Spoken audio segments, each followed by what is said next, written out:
Motorsports. You're listening to 1680 AM on your internet dial. This evening we have a guest with us, Don Prieto. Don, why don't you go ahead and continue on with how it got going? And you said there was a race held up in Fremont. You were talking about that. Yeah, well, the kernel of the nostalgia racing movement was originated in the Fremont area with a few key guys, and it kind of wavered. It picked up a little momentum, then it kind of slowed down. Started in '88, I guess. 19 years ago, the first reunion was held, and as I mentioned earlier, they said they were going to only do this once. One time, yeah, right. One time. It was Steve Gibbs and the folks at the NHRA Museum who got behind the idea and convinced NHRA to have an event at Bakersfield that was called the Reunion, with the proceeds going to the museum. And it was such a roaring success that they said, well, let's do it again next year. And next year grew into what is now 19 years. Yeah. This coming October will be the 20th annual California Hot Rod Reunion. And they have since developed one in Bowling Green, which they called the National Hot Rod Association. The National Hot Rod Reunion, which is for the rest of the nation. It's not just California.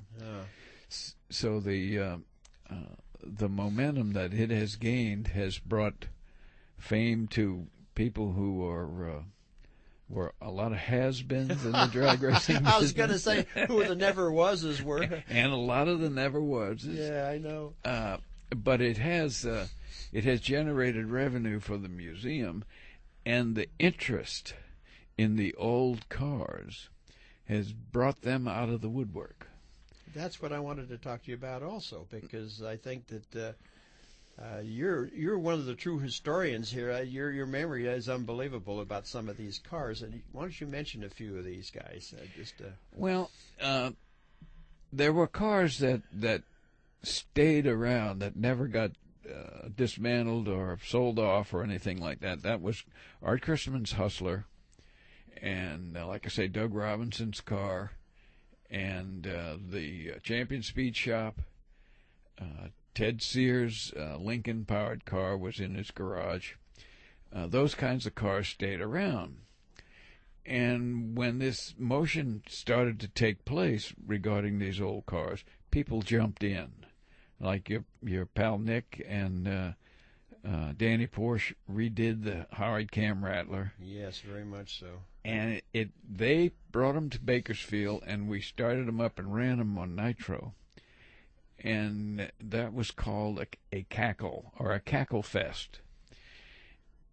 The original number was 9 cars: Griblack and Perdome, Safford, Gady and Radican, the Howard Cam Rattler, Ted Sear, the Hustler, course, yeah. A total of 9. Now there are about 135 that have been saved from oblivion. Or some have been redone out of whole cloth too. Yeah. You know, they're like Jerry Baltus, who raced under the name Crosier, Baltus and Lovato out of San Diego. He spent months looking for his car because he wanted to join in the festivities. He could not locate it, so he went to Tommy Hanna and Rod Pepmuller. Flew Pepmuller back to Hanna's place, and they reproduced the car, down to the last nut and bolt. Well, it certainly didn't look like the car they ran. Well, it would look fresher, but it was shaped exactly the same and painted the same. So when they got all done and they went to the reunion and got some publicity, some guy with a speed shop in Ohio says, "Well, I have that car hanging in the rafters." And so it turns out that at one of the reunions in Bowling Green, Baltus brought his car, and the guy that owned the speed shop brought the original, so they were side by side, and people Really? could tell the difference. But the good thing about this whole thing is the preservation of some of these old hot rods. You can't run them because they were unsafe then, and nothing's changed. They're still unsafe now. But we can all get out there and participate, and we don't blow up anything. We enjoy it, having the smell of the nitro and the sound of the engines and all the things that made it so glamorous back when we were doing it. We're now doing it vicariously with the revival of some old equipment. And today we talk to each other, because back then we didn't talk to each other. Well, we were busy racing, you know. I mean, we didn't want to talk to the competitor. Exactly. Yeah, that was. He might pick your brain and find out that you're really dumb. Yeah, that's it. You don't know anything. That's pretty much the truth. Those guys are sure lucky, because I just talked to the owner and he's a dummy. Yeah, he must be the money man. Exactly. Yeah, that's the deal. Le patron, they call him in France. Yeah, that's really something. No, but it morphed into something bigger than that, Don, didn't it? Because now all of a sudden they wanted to see something run. Why don't you talk a little bit about that? Well, there were a group of people who were not prepared to spend what it takes to run in what we call the big show, which is the annual tour of the NHRA. And because there are no top fuel shows outside of the NHRA's 23 events or whatever it is, there was no place to race on the weekend if you had a race car. But this nostalgia movement allowed you to build something that looked like a car out of the past, but was actually modern stuff with a set of rules to try and constrain the amount of money you spent.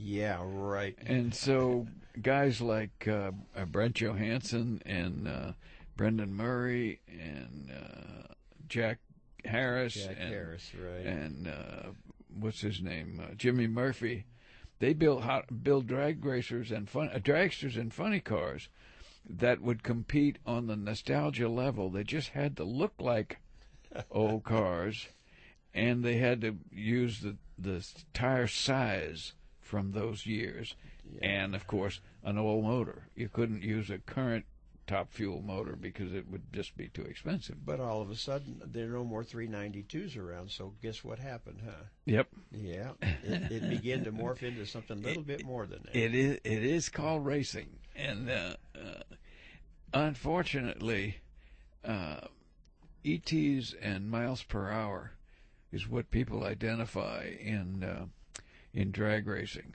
With sports cars, if you redid a McLaren or a some really famous sports car, you could go out and drive it around the track, and everybody would go ooh and ah. Yeah, like Lance Raventlow, people like that. Yeah, but they wouldn't expect you to exceed the record every time you ran it. And that's what drag racing will do to you. You get out there, and you have to go absolutely as fast as you can without killing the driver. Thank God. And so you spend more and more money, and you get less and less return. And at some point, you come to the conclusion that this is insanity.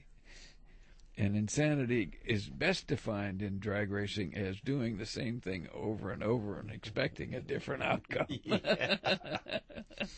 Yeah. So I guess you're really faced with a large contingent of people who are basically insane out there playing with these cars that are outrageously expensive and not expecting to get any return other than the kick that it provides. And when you see more than one bullet in a trailer in nostalgia racing, there's something wrong with his pictures. Exactly. Yeah, that's kind of what went on. Especially when they're $50,000 and $60,000 and $70,000 a piece. They have increased a little bit from the $500 motor used to pick out of the junkyard. I'm telling you. Yeah, no, it's been overwhelming, really, to some of the things that I've seen recently. The other thing that they brought together at the reunion, I noticed also, is they started in memoriam of, and there was trees planted and things like that. Yep. That was another part of it, and plaques all over in the little stones in the ground and that type of thing, which I thought,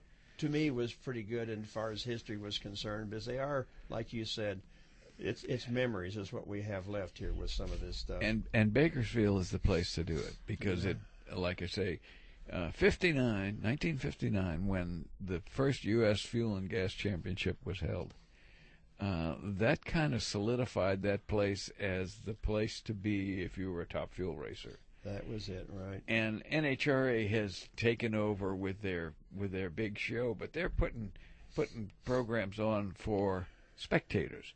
We were putting those races on for one another. We participated.